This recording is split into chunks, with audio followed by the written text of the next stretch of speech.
계시에는 두 가지가 있어요. 계시가 뭐냐? 이게 보여주는 겁니다. 우리 그 사업장을 우리가 오픈하면 계시, 그런 계시도 있지만, 그러나 주님께서 자기를 보여주신다. 이게 계시예요. 계시. 이 자신을 보여주신다라는 것이 이게 전문 용어입니다. 이게 신학적인 용어인데 계시라는 거예요. 하나님이 우리에게 자신을 알도록 보여주시고 말씀하여 주시고 내 뜻을 일러주시는 게 계시인데 두 가지로 나눠져 있어요. 몇 가지라고요? 두 가지. 잘 모르면 눈이 좋아야 돼요. 몇 가지라고요? 두 가지. 첫 번째는 일반 계시, 자연 계시라고도 하고 일반 계시라고도 합니다. 두 번째는 특별 계시, 특별 계시라고도 하고 말씀 계시라고도 합니다. 오늘 이 시편 19편은요, 이 두 가지가 다 들어가 있어요. 그래서 C.S. 루이스라는 영성학자가 그런 얘기를 합니다. 이 시편 19편은 가장 시중에서 가장 아름답고 위대한 시라고. 이 시편 19편은 하나님에 대해서 우리가 어떻게 표현하고 말하고 또 그 말씀 앞에서 우리가 어떤 모습이어야 되는지를 잘 일러주기 때문에 사실은 다윗이 될 수밖에 없었던 이유가 시편을 묵상하다 보니까 우리가 깨닫게 돼요. 왜냐하면 그만한 믿음과 그만한 신앙과 그만한 모습이 있었어요. 우리는 다윗이 되고 싶어 우리 아이들이 다윗이 되기를 원하면서 이름도 다윗이라고 지어요. 임다윗 뭐 이러면서. 근데 사실은 이 다윗이 되려면 그 믿음을 본받아야 돼요. 오늘 이 시편 19편은요, 그 하나님이 어떻게 우리에게 계시하고 말씀하시는지를 정확히 이 다윗은 찝고 있습니다. 두 가지. 하나는 자연을 통해서 1절부터 6절까지는요 세상의 모든 것을 통해서 우리에게 드러내시는 하나님의 모습입니다. 그러니까 하나님께서는 자연의 세상의 만사, 새를 통해서, 바다를 통해서, 하늘을 통해서, 꽃을 통해서, 모든 것을 통해서, 그리고 이런 자연의 모든 것들을 통해서도 우리에게 말씀하시지만, 그러나 가장 아름답게 창조하신 여러분을 통해서도 하나님은 말씀하십니다. 하나님의 형상으로 여러분은 지음바 되었기 때문에 오늘도 우리의 환경 속에서, 사람들과의 관계 속에서 여러분이 선을 행하면서 혹은 어떤 사랑하는 사람이 떠나감으로 인하여서 하나님께서는 자신의 사랑을 우리에게 말씀하시고 증명해내시고 우리를 돌아보십니다. 이것이 일반 계시입니다. 우리 옆에 있는 가장 아름다운 창조의 모습, 옆에 있는 하나님의 형상, 다른 것들은요 하나님이 창조하실 때 좋았더라 이렇게 이야기했는데 사람 창조하고는 심히 좋았더라. 우리 옆에 계신 분 바라보시면서 하나님의 시선으로 바라보실까요? 한번 옆에 계신 분 보세요. 웃으시는 모습이 비웃는 건 아니시죠? 예, 좋으셔서 웃는 줄로 압니다. 예. 우리가 하나님의 형상으로 우리가 지음받았고 그 사람으로 인하여서 우리가 하나님의 사랑과 은혜를 나눌 수가 있습니다. 그래서 여러분이 세상에 나가서 빛과 소금의 역할을 감당할 때 무엇이 드러나게 되냐면 내 이름이 드러나는 게 아니라 여러분을 통해서 하나님의 놀라운 역사와 하나님의 인도하심을 나타나게 될 줄로 믿습니다.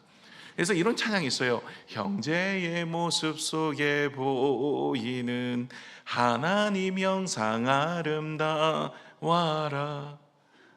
처음 듣는, 제가 부르면 이게 오래된 찬양인데 다 처음이라고 생각하세요. 예, 여러분 하나님의 형상이 여러분 가운데 있어요. 이게 얼마나 창조의 모습의 아름다움이 있습니까? 그래서 그런 아름다움의 모습을 여러분이 봉사하고 헌신하고 수고하고 용서하고 사랑하는 모습을 통해서 하나님의 사랑을 경험하고 느끼고 알게 되어져요. 이것이 바로 일반 계시, 하나님이 자신을 드러낸다라는 거예요. 두 번째가 뭐라고요? 말씀으로 자신을 드러냈어요. 이걸 특별 계시라고 해요. 성경 말씀으로 자신을 드러냈어요. 그래서 성경을 읽고 묵상하면 하나님의 뜻을 알고 하나님을 경험하는 놀라운 은혜를 알 수가 있는 것입니다. 그래서 오늘 성경은 그 이야기를 해요. 근데 거기서 끝나는 것이 아니라 자연을 통해서 하나님이 우리에게 드러내 주신 모습을 바라보며 찬양하고요, 말씀을 통해서 주님의 뜻을 깨달아 우리가 주님을 찬양하고, 그리고 나서 내 자신을 돌아보게 됩니다. 내 자신의 죄악을 보면서 하나님께 회개하며 나아가는 인생이 되는 것이 바로 신앙생활입니다. 신앙생활이 무엇이냐? 하나님을 알아가는 것이에요. 신앙생활은요, 교회를 나오는 것이 아니라, 교회를 나오는 것도 중요하고 그 과정 중에 있지만, 그러나 하나님을 알아가는 것이 신앙생활입니다. 그래서 우리의 자연의 현상과 우리의 있는 모든 일들을 통해서 하나님을 알아가고요, 말씀을 통해서 하나님의 뜻을 알아가고요, 그래서 우리의 자신도 알아가며 하나님 앞에 내어놓고 우리가 죄인인 것을 고백하며 주님 앞에 나아갈 수 있는 것, 이것이 바로 신앙생활입니다. 먼저 1절에서 6절까지 내용을 좀 살펴볼 텐데요, 오늘 1절에서 6절까지 내용은요, 이 다윗이 하나님 앞에서 세상의 모든 자연을 보면서 하나님의 창조의 섭리를 바라보면서 감사하고 주의 영광을 올려드리는 인생으로 그렇게 고백하고 있는 내용입니다.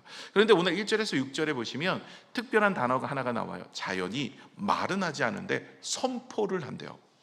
그러니까 하나님께서는요, 자연을 통해서 우리한테 계속해서 선포하고 계세요. 하나님께서는 여러분의 관계 속에서 계속해서 선포하고 계세요. 여러분의 인생의 사고나 어려움이나 문제나 아픔을 통해서도요, 하나님께서 우리에게 선포하고 계세요. 오늘 영상을 통해서 허준파파가 자신의 아들을 먼저 떠나보내면서 그 하나님의 선포하심을 들은 거예요. 예수 그리스도의 십자가의 그 사랑이 얼마나 큰 사랑인지를 그의 아들을 떠나보내는 그 현장 속에서 하나님을 경험하게 되어지고 하나님의 사랑을 알게 되어지는 거예요. 저도 장례식을 많이 합니다. 장례식 가면 제가 집례를 하죠. 죽음 앞에서 함께했던 여러분을 떠나보낼 때 참 마음이 아프고, 앞으로도 다 여러분을 떠나보내야 되고 여러분이 또 저를 떠나보내는 날이 다가올 것입니다. 모든 인생은 죽는 것이 한번 정해진 사실입니다. 죽음을 이길 자 없어요.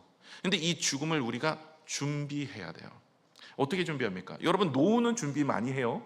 연금으로도 준비하고 재산으로도 준비하고 이런저런 건강을 통해서도 준비를 하고 준비를 많이 하는데 죽음을 준비를 안 해요. 죽음을 준비하지 않고 떠나는 인생이 너무 안타깝더라고요. 모두가 다 죽는 사실인데, 여러분, 교통사고는요 안 일어날 수 있어요. 근데 준비하잖아요, 보험으로. 그런데 보험 들었다고 해서 사고가 늘 일어나나요? 안 일어나요. 일어날 때도 있고 안 일어날 때도 있지만 일어날 때 도움을 받을 수 있죠. 근데 죽음은요 꼭 일어나요. 안 죽을 사람이 있으세요? 여기 그런 사람 없을 거예요. 그런 사람이 한번 손을 들어 주실래요? 나 안 죽어. 이런 사람 잘 돌봐주세요. 그 돌봐드려야 돼요. 여러분, 다 모든 인생 죽어요. 죽으면 어디 가요? 성경은 딱 두 가지 길이에요. 하나는 지옥으로 가요. 영원한 불못이에요. 그냥 적당히 뜨거운 열탕 들어간다, 이 정도가 아니에요. 불못입니다. 고통과 아픔밖에 없습니다. 죽지도 않은데 고통뿐이에요. 그것이 영원한 거예요. 소망도 없어요. 희망도 없고요. 그 길로 가는 거예요. 모든 인생 그 길로 가는 거예요. 우리가 죄로 인하여서. 그런데 또 하나는, 이 죄를 누가 대속했죠? 십자가 달려 돌아가신 예수님이 대속하셨어요. 누구든지 믿기만 하면 우리의 죄가 정가되는 거예요. 이제는 예수님이 나 대신 돌아가셨어요. 이제 우리는 하나님 앞에 생명책의 이름이 기록되어 있기 때문에 심판에 이르지 않아요. 여러분, 심판에 들어가면, 백보자 심판, 죽고 나서 심판대 앞에 딱 쓴다, 끝난 겁니다. 거기서 나 믿을게요, 안 돼요. 그리고 그 믿음은 믿을 수가 없어요. 왜냐하면 믿음이라는 성령이 사라지기 때문에 믿으려고 해도 믿어지지가 않은 거예요. 예, 그래서 여러분, 돌아가시기 전에 어떻게 해야 됩니까? 예수를 영접하셔야 돼요. 그리고 예수님께 우리의 모든 죄를 대속하여 주신 그 은혜에 감사하며 사셔야 돼요. 그럼 우리가 어디 갈까요? 천국 갑니다. 낙골 땅, 이렇게 얘기하시는 분들이 있어요. 예, 낙골 땅 거쳐서 간다. 뭐요? 아니, 거기는요 우리 육신이 가야 되는 곳이고 우리가 가야 될 곳은 천국입니다. 그래서 저와 여러분은 천국에 가시는 줄로 믿습니다. 그런데 오늘 이 자연을 통해서, 이 현상을 통해서, 우리의 삶을 통해서 하나님이 자기를 계시하신다, 이것을 보아야 되는데 보이지가 않는 거예요. 사실 마태복음 6장 26절에서 31절에 보시면 예수님께서 자연을 통해서 우리가 하나님을 경험할 수 있는 이야기들을 하셨는데 이렇게 이야기하세요. 공중의 새를 보라, 심지도 않고 거두지도 않고 창고에 모아들이지도 아니하되 너희 하늘 아버지께서 기르시나니 너희는 이것들보다 귀하지 아니하냐. 공중의 새를 보면서 하나님이 창조해 주셨고 어떻게 저렇게 기르지도 않는데도 잘 살 수 있을까? 이것은 하나님의 은혜다. 이렇게 새를 보면서도 감사하게 되는 거예요. 또 27절에 보시면 너희 중에 누가 염려함으로 그 키를 한 자라 더할 수 있느냐. 염려하지 마라. 또 너희가 어찌 의복을 위하여 염려하느냐. 들의 백합화를 봐라.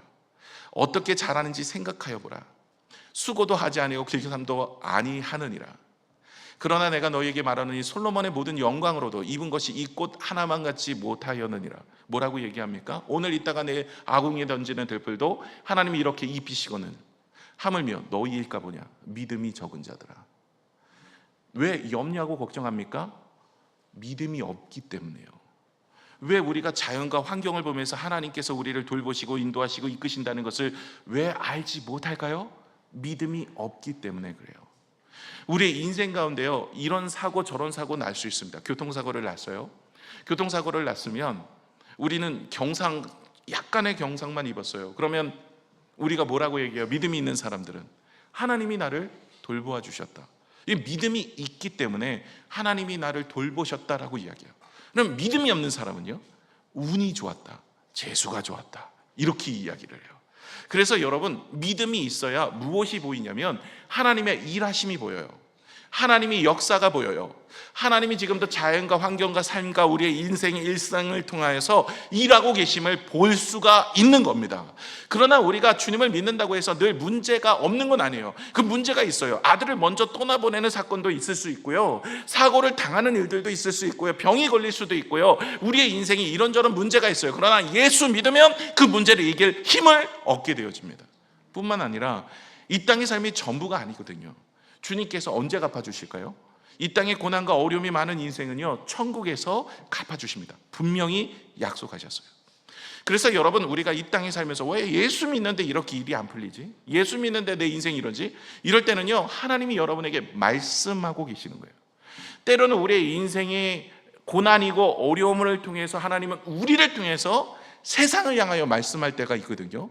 그럴 때는 우리의 고난도 천국에선 상급으로 갚아주실 줄로 믿습니다.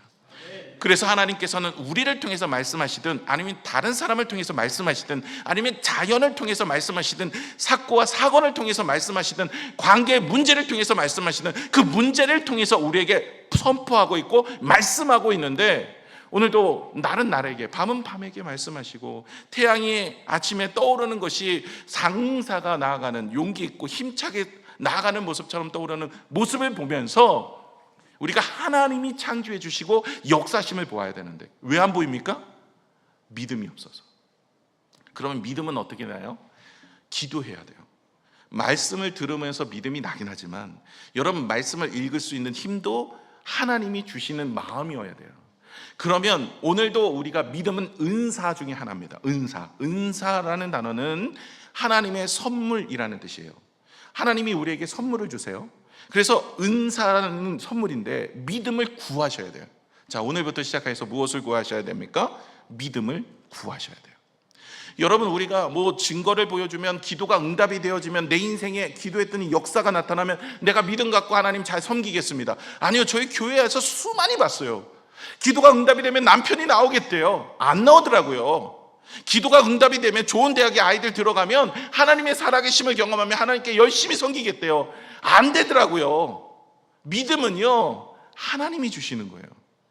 베드로도 그렇고 제자들도 그렇고 예수님에게 뭐라고 얘기합니까? 내가 주님 죽어도 주님을 부인하지 않겠습니다. 부인했잖아요. 안 되더라고요. 내 노력과 힘으로는 안 돼요. 결단과 다짐으로도 안 돼요. 내가 믿으려고 노력하고 힘써도 안 돼요. 그럼 믿음은 어디서 와요? 하늘에서 오는 거예요. 하나님이 주시는 거예요. 저와 여러분이 구하셔야 돼요. 그래서 우리가 기도를 하는 거예요. 하나님, 나에게 믿음을 주세요. 하나님, 나에게 은혜를 주셔서 내가 믿게 하여 주시고 은혜 주세요. 그러면요, 보이기 시작하는 거예요.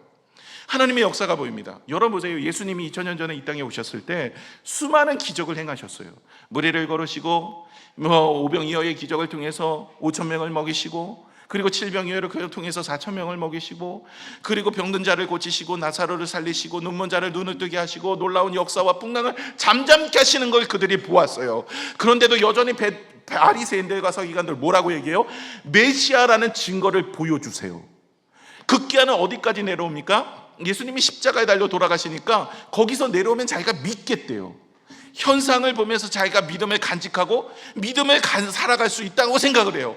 아닙니다. 믿음은요, 아는 것을 통해서 얻어지는 게 아니에요. 믿음은 하나님이 주시는 거예요. 우리가 믿음이 있어야 보이기 시작하는 거예요. 믿음이 있어야 우리가 하나님의 일하심과 역사가 느껴지는 것입니다. 여러분, 구약에 엘리야 시대 때 아합과 이세벨의 사건을 아시죠? 아합이 하나님을 섬기지 않고 자꾸 이 이스라엘 왕이 하나님을 섬기지 않고 바알과 아세라를 섬기는 거예요. 신들을, 우상을 자꾸 숭배를 하는 겁니다. 그래서 겨루었어요. 엘리야가 가서 우리가 한번 겨루어보자. 갈멜산에 올라가서 누가 참신인지 하늘에서 불이 내려오는 신을 증명해 보이면 그 신이 참신이다. 그래서 뭐라고 얘기합니까? 이제 바알과 아세라 850명이 올라가서 난리 구슬해요. 그랬는데 하늘에서 불이 내려왔을까요? 안 내려와요. 죽은 신이니까 뭐 내려옵니까? 신도 아니죠. 우리가 만든 건데. 근데 이제 다음은 엘리야였어요. 제단을 만들고 제단에다가 물을 끼웠습니다. 그리고 하나님 앞에 외쳤더니 하나님께서 불을 내려서 다 살라버렸어요. 자, 하늘에서 불이 내려왔어. 이제는 됐다. 믿었을까요? 아합과 이세벨이 더 악해졌어요. 이스라엘 백성들 믿지 않았어요. 여러분, 증명해내면 믿겠다. 뭔가가 응답이 되면 믿겠다. 내게 보여지면 믿겠다. 하나님은 지금도 보여지고 있고 말씀하시고 역사하시고 있고 능력을 지금도 자연을 통해서 일하고 계시는데도 왜 안 보여질까요? 믿음이 없기 때문에 안 보이는 거예요. 그래서 믿음을 구하셔야 돼요. 여러분, 이제 8월 달이 되어지면 우리 40여 명의 성도님들은 이제 창조 탐사를 갑니다. 이번에 못 간 분들은 이제 2년 후에 또 있어요, 기회가. 그래서 이렇게 가게 되어지는데 거기 가서도요, 여러분 자연의 현상, 그랜드 캐니언, 브라이트 캐니언, 자이언트 캐니언, 하나님께서 역사하셨던 놀라운 그런 모습들, 창조의 섭리들을 보시고 설명도 들으실 거예요. 근데 믿음이 없으면요, 관광하고 오는 거예요. 그냥 패키지 다녀오는 거예요. 그런데 믿음이 있는 사람들은 그걸 보면서 은혜가 돼요. 제가 은혜가 많이 돼요. 요즘 들어 눈물이 많아졌어. 제가 요즘 설교 이렇게 준비하면서 영상, 오늘도 영상 보는데 영상을 이렇게 찾아요. 설교에 맞는 영상, 예화 영상을 찾는데 계속 보죠. 봤던 것도 또 보고 있었던 거 보면서 이제 영상을 찾으면서 하는데 어저께도 막 찾는데 눈물이 막 비오듯. 오늘도 그 영상 보면서 얼마나 울었는지 몰라요. 막 울고 있으니까 제 옆에서 제 아내가 저를 보고 웃고 있고 저는 울고 있고. 요즘에 나이 들고 나니까 이제 갱년기가 왔는지 자꾸 죄송합니다 어르신들 앞에서 눈물이 많아져. 많이 울어요. 근데 이제 창조 탐사 저는 작년에 갔다 왔는데 그랜드 캐니언, 뭐 브라이트 캐니언, 자이언트 캐니언 여러 번 다녀왔어요. 제가 미국에 있을 때는. 그런데 이번에 그 창조 탐사 이재만 선교사님 통해서 말씀을 통해서 그리고 그 내용을 통해서 내가 듣고 알게 되어지니까 이전에 보았던 장소가 아닌 거예요.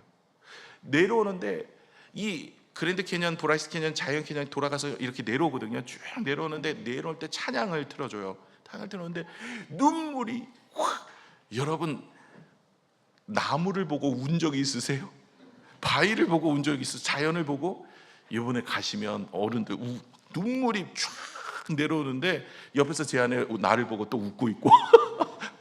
예, 이게 여러분 하나님께서 역사하시니까 자연을 통해서 나를 위해 창조해 주신 하나님, 이런 아름다움을 바라보면서 감사하게 되어지고 감격하게 되어져요. 우리가 지금도요, 여러분 이번 주에도 여러분의 인생 가운데 하나님은 계속 말씀하세요. 아침에도 해를 뜨게 하시고 세상의 별들과 자연과 환경을 보면서 우리가 창조의 하나님을 만날 수도 있고 사건과 사고를 통해서도 하나님을 경험하실 수도 있으시고 여러 일들을 통해서도 하나님은 우리에게 외치고 계시는데 왜 안 들리냐면 귀를 막고 있기 때문에 영적인 눈과 귀가 닫혀 있으니 믿음이 없으니 보이지 않는 거예요. 똑같은 것을 바라보고도 경험하지 못하게 되는 거예요. 그래서 여러분 우리가 무엇을 해야 돼요? 하나님 앞에 간구하셔야 돼요. 기도하셔야 돼요.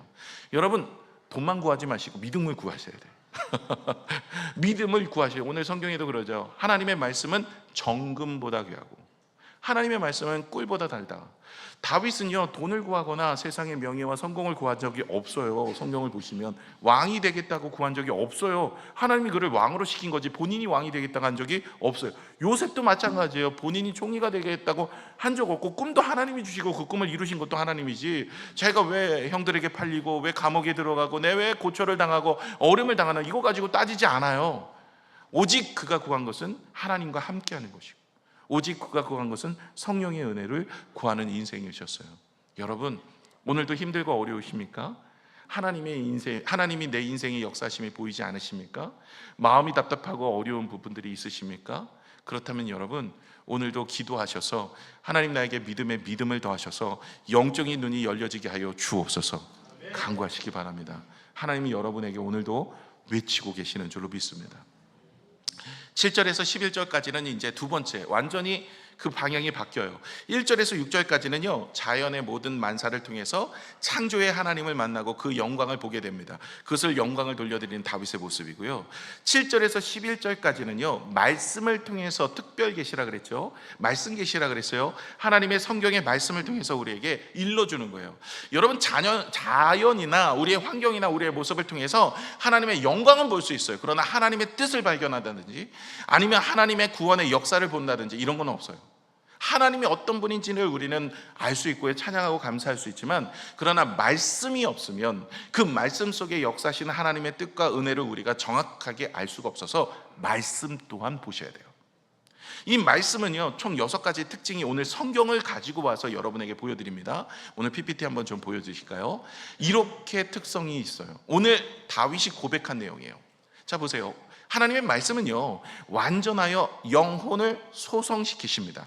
하나님께서는 말씀을 통해서 우리의 영혼을 소성시켜요. 여러분, 우리의 영이 깨어나는 것은요, 오직 말씀으로 되어집니다.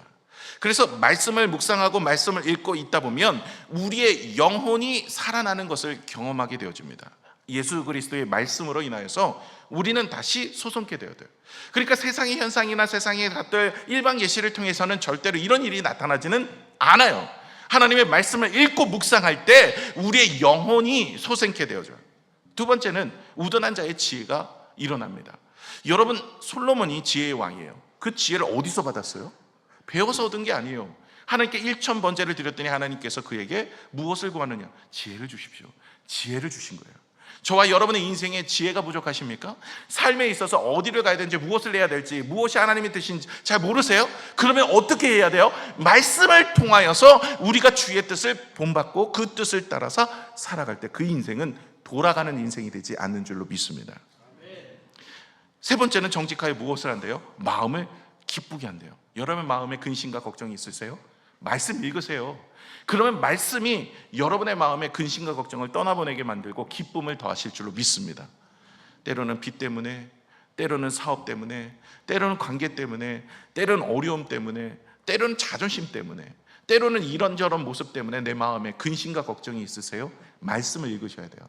그 말씀은 내 마음을 기쁘게 하는 겁니다. 꿀송이보다 달다고 이야기합니다. 그래서 주님께서 주의 마음에, 이 다윗은 언제나 힘들고 어려울 때마다 말씀을 묵상하여 그 마음의 기쁨을 찾았다는 거죠. 네 번째는 순결하여 뭐예요? 눈이 밝아지는 거예요. 오늘부터 말씀을 읽으면 시력이 좋아지는구나. 이게 아니라 영적인 시력이 좋아져요. 제가 아까도 서도에도 이야기한 것처럼 하나님이 일하시는데 보이지 않아. 하나님의 역사심이 들리지도 않고 우리가 느껴지지도 않아. 이게 영적인 시각이 닫혀 있기 때문에 그래요. 그래서 말씀을 읽다 보면요, 영적인 눈이 밝아집니다. 그래서 여러분이 주변에 하나님이 일하신과 역사심이 보이기 시작해요. 그래서 말씀을 읽으시라는 거죠. 그 다음에 영혼까지 이르게 되어집니다. 정결하여 영혼까지 이르게 됩니다. 하나님께 말씀은요, 우리를 선하게 인도하십니다. 그래서 앞이 답답하거나 우리의 인생이 막막할 때 어디서 답을 찾으셔야 돼요? 어디서? 점집 가시면 안 돼. 자꾸 그런 데 가시면 안 돼요. 점만 생겨. 그러니까 점집 가지 마시고 어디 말씀을 자꾸 묵상하시고 나가셔야 할 줄로 믿습니다. 그리고 여러분, 진실하여 의롭게 됩니다. 여러분, 진실하여 의롭게 돼요. 말씀으로 인하여 우리는 의로운 자로 인침을 받은 것에 확증을 얻게 되어요. 오직 우리 의로운 자는 없어요. 여러분, 의로운 자가 없어요. 세상에 착하게 살아 천국 가는 거 아닙니다. 여러분, 예수 그리스도의 믿음으로 우리는 의로움을 얻게 되어지는데 그 믿음도 말씀을 통해서 얻어지는 믿음입니다. 그렇기 때문에 말씀은 이런 역사가 있는 거예요. 이 이야기의 총 특징은 무엇이냐? 생명을 변화시킨다는 거예요. 여러분의 인생이 변화되기를 원하세요? 여러분의 삶에 하나님이 주신 지혜와 축복과 은혜가 넘치기를 원하세요? 그렇다면 무엇을 읽으셔야 돼요? 말씀을 읽으셔야 돼요. 아침에 공복에 한 장씩 읽으시면, 신약 구약 드시면 여러분의 인생에 은혜가 넘치는 줄로 믿습니다. 약을 드셔야 돼요. 영양제만 드시지 마시고 종합 비타민제 이런 거 먹으면 먹지 말고 신약 구약, 이런 거 드시고 아침에 공복에 그렇게 읽으시면 은혜가 돼요. 하나님이 우리에게 지혜를 주세요. 여러분, 앞날이 답답하세요? 앞이 보이지 않으세요? 마음이 힘드세요? 마음이 연약해졌습니까? 우리의 인생 가운데 여러 문제가 찾아와서 어떻게 해야 될지 모르세요? 거기에 답은 어디 쓰여 있어요? 말씀에 쓰여 있는 거예요. 말씀에 우리의 인생에 답을 주신다는 이야기를 오늘 우리에게 하고 있는 것이고, 다윗은 그 답을 말씀에서 찾은 거예요. 히브리서 4장 12절에서 13절의 말씀을 보시면, 하나님의 말씀은 같이 읽어볼까요? 시작. 하나님의 말씀은 살아있고 활력이 있어 좌우의 날선 어떤 검보다도 예리하여 혼과 영과 및 관절과 골수를 찔러 쪼개기까지 하며 또 마음의 생각과 뜻을 판단하시나니 지으신 것이 하나도 그 앞에 나타나지 않음이 없고 우리의 결산을 받으실 이의 눈 앞에 만물이 벌벗은 것 같이 드러나느니라. 하나님께서 우리의 인생의 모든 길을 이끌어 가시고 있고, 모든 창조의 모든 섭리와 역사를 하나님께서 우리에게 일러주시는데, 어디를 통해서? 말씀을 통해서. 여러분, 말씀을 읽을 때 우리의 마음에 은혜가 있습니다. 여러분, 예수님이 십자가에 달려 돌아가실 때 다 떠나갔어요. 그리고 제자들도 떠나갔고, 엠마오로 가는 두 제자에 대한 이야기가 나옵니다. 이건 12제자가 아닙니다. 이 12제자 말고도 제자들이 있었어요. 근데 엠마오로 가는 두 제자가 이제 고향 땅으로 내려가는 거예요. 시리에 빠져서. 예수님이 돌아가시니까 이제 다 끝났다, 내 인생. 이제는 고향 땅에 가서 내가 무엇하면 살까, 이러면서 둘이 내려가는 거예요. 그럴 때 주님이 부활하셔서 그들과 함께 했거든요. 부활체인 주님을 깨닫지를 못했어요. 그냥 닮은 사람이구나 라는 생각으로만 생각했나 봐요. 예수님을 알지 못하고 있을 때 그들에게 예수님이 하신 일이 있어요. 무엇을 했었냐면 말씀을 풀어줘요. 그랬을 때 그들이 마음이 뜨거워지면서 그분이 예수님이라는 것을 깨닫게 됩니다. 여러분, 말씀을 경험하면, 말씀을 읽고 묵상하면, 말씀을 쓰기 시작하면, 말씀을 알게 되어지면 말씀 가운데 우리의 인생이 열리게 되어져요. 거기에 답이 있어요. 왜 우리가 하나님을 경험하지 못하고 하나님을 체험하지 못하고 하나님께 나아가지 못하는 이유가 무엇입니까? 말씀을 읽지 않기 때문에 그래요. 여러분, 그 배너를 쓴 분이 계세요. 그분이 루 웰리스라는 분인데, 이분이 배너라는 분을 쓰게 됩니다. 배너 영화 보셨죠?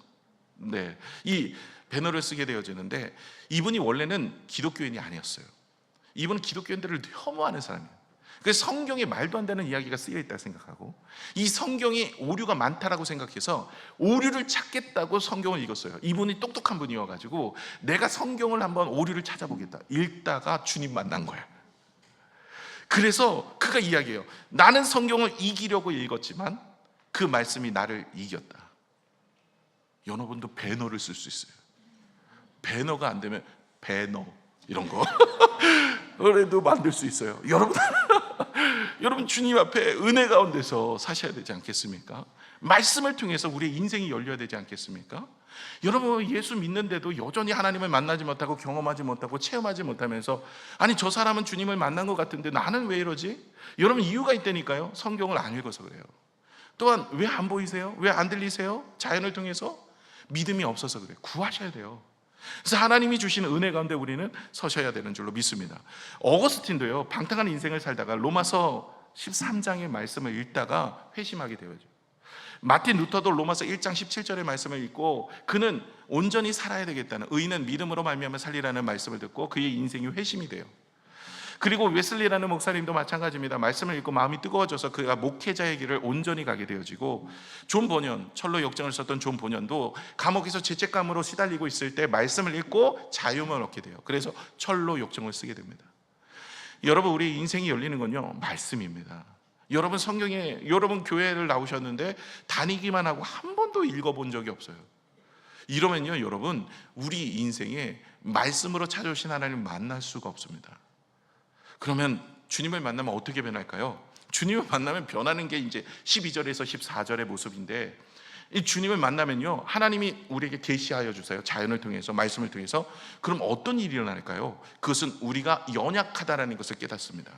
하나님은 모든 것을 창조하셨고 모든 것을 주관하시고 말씀을 통해서 십자가에서 우리를 대속하시고 그런 은혜 가운데 우리를 깨닫게 하시지만, 그러나 또 하나 우리의 마음속에 찾아오는 것은 주님을 만날 때 일어나는 것이 무엇이냐면 회개입니다.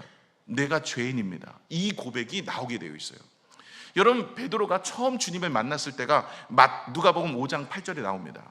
주님을 처음 언제 만났습니까? 베드로가 밤새도록 고기를 잡고 있었는데 한 마리도 잡지 못했어요. 예수님이 오셔서 깊은 곳에 가서 그물을 내려 찢어질도록 많은 고기를 잡고 나서 그분이 예수님이라는 것을 깨닫게 됩니다. 그 다음에 고백이 이렇습니다. 시몬 베드로가 이를 보고 예수의 무릎 아래 엎드려 이르되 주여 나를 떠나소서. 나는 뭐라고요? 죄인으로소이다. 여러분, 주님을 만난 모든 인생은요, 내가 죄인이라는 것을 깨닫게 됩니다. 여러분, 이게 우리가 검증할 수 있는 방법인데요, 내가 주님을 만났는지 아니면 주님을 만나지 않고 그냥 흉내만 내고 있는 신앙인인지, 이걸 검증할 수 있는 가장 시금석이 뭐냐면 내가 죄인이라는 걸 깨닫고 있는 건지 아닌지를 보면 알 수 있어요. 모든 주님을 만난 사람은 나는 죄인입니다. 오늘도 다윗은 뭐라고 얘기합니까? 오늘 12절에 자신의 죄와 허물에서 벗어나도록 하나님께 간구하고 있어요. 13절에 죄를 고의로 짓지 않도록 간구하고 있고 죄가 나를 주장하지 않도록 기도하고 있어요. 아는 죄 모르는 죄, 하나님 내 죄가 이렇게 많습니다. 하나님 용서하여 주옵소서. 나는 죄인입니다. 주님을 만나는 모든 사람들에게 일어난 일들입니다. 그래서 겸손하게 돼요. 그래서 여러분, 교회를 다니면서 주님을 내가 만났는지 안 만났는지 여러분 한번 회개한 적 있으세요? 혹은 내 마음속에 회개가 일어나고 있으십니까? 그렇다면 주님 만난 거예요. 그러나 한 번도 그런 적이 없어요? 그렇다면 오늘부터 시작하여서 공복에 약을 드셔야 돼. 신약 구약. 그래서 하나님 앞에 나를 만나 주옵소서 기도하셔야 할 줄로 믿습니다. 그래서 오늘 우리 하준파파 영상을 보면 그 영상 속에서 아들이 떠나가는 것 때문에 하나님께 따지고 묻고 그러는데, 주님이 그를 만났을 때 그가 뭐예요? 내가 죄인이었구나, 내가 잘못하고 있었구나, 내가 깨닫지 못하고 있었구나 하면서 회개가 일어나며 오히려 감사함으로 나가게 되는 거예요. 여러분, 마틴 로이드 존스 목사님이 신앙을 이렇게 이야기해요. 참된 신앙은 자신에 대한 절망과 하나님에 대한 소망 사이에서 있다라고 얘기합니다. 그러니까 절망과 소망 사이에 있는 것이 신앙이에요. 우리의 인생을 볼 때 절망이요, 그러나 주님을 바라보며 말씀을 바랄 때 소망이 생깁니다. 그 사이에 있는 것이 신앙생활이에요. 그래서 저와 여러분이 오늘도 우리 자신을 돌아보면서 주님 앞에 나아가게 되어지는 인생, 이것이 바로 오늘 다윗이 고백한 내용이에요. 다윗은 자녀를 통해서, 말씀을 통해서 하나님을 만나고 경험하게 되어집니다. 그러면서 자신의 모습을 내어놓고 하나님 앞에서 회개하며 용서를 구하고 은혜를 구하고 하나님의 말씀을 따라 살아가기를 원하여 가는 인생이었어요. 그럴 때 실수 없는 인생이요, 그럴 때 성공하는 인생이요, 그럴 때 승리하는 인생이요, 그럴 때 기쁨이 넘치는 인생인 줄로 믿습니다. 다윗의 여정은 여러분이, 제가 설교 때마다 얘기했어요. 얼마나 힘들고 어려운 인생이었어요.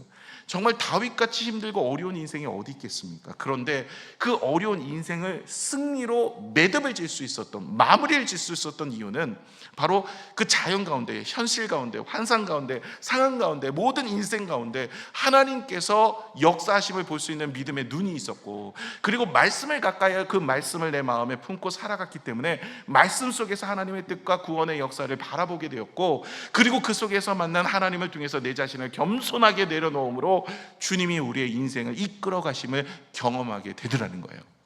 오늘 이 자리에 계신 분들 중에서 오늘 교회를 처음 오셨거나 믿다가 쉬다가 다시 오셨거나 아니면 내 마음속에 뜨거움이 사라졌던 분들 계십니까? 그렇다면 내 마음속에 다시 믿음을 달라고 기도하셔야 돼요. 그리고 말씀을 작정하고 읽으시고 쓰고 전하는 인생으로 살아간다면 다시 주님을 만나고 회복되는 인생으로 우리는 거듭나게 될 줄로 믿습니다. 그래서 여러분, 말씀을 맺겠습니다. 오늘 다윗은 고백하고 있어요. 하나님, 내가 세상의 모든 것을 바라보면서 하나님을 경험하게 되니 참으로 감사합니다. 아침에 해가 뜨는 것, 공중에 나는 새를 보면서, 들에 피는 백합화를 보면서, 그리고 지금도 살아가는 여러 가지 일들을 보면서 내가 하나님을 경험할 수 있는 영적인 눈이 있으니 참 감사합니다. 많은 사람들이 똑같은 것을 경험하면서도 하나님의 일하심을 볼 수가 없는데, 나는 하나님 이런 일 저런 일을 경험하면서도 하나님을 바라볼 수 있는 믿음이 있으니 감사드립니다.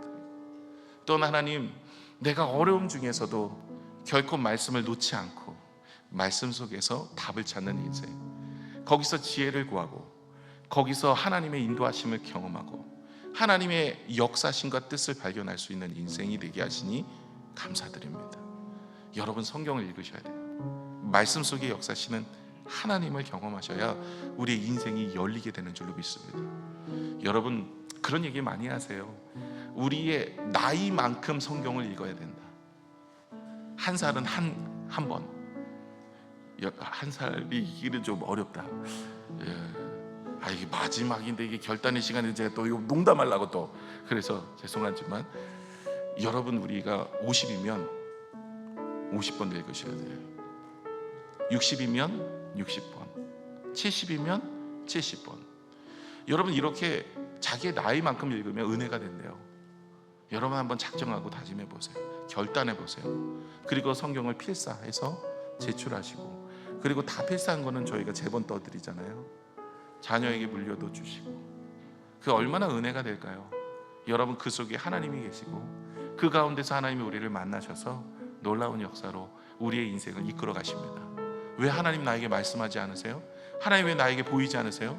이렇게 말하기 전에 우리가 먼저 하나님께 믿음을 구하시고 말씀 속에서 주님을 찾고 그 믿음이 생기면 우리가 세상을 바라보는 눈이 달라져요. 시각이 달라져요. 그러면 우리가 실수하지 않아요. 우리가 넘어지지 않아요. 주님의 은혜 가운데 이 땅 살다가 천국 가는 은혜도 경험하게 됩니다. 이런 은혜가 여러분 안에 있어지기를 축원합니다. 기도하겠습니다. 하나님 아버지 감사합니다.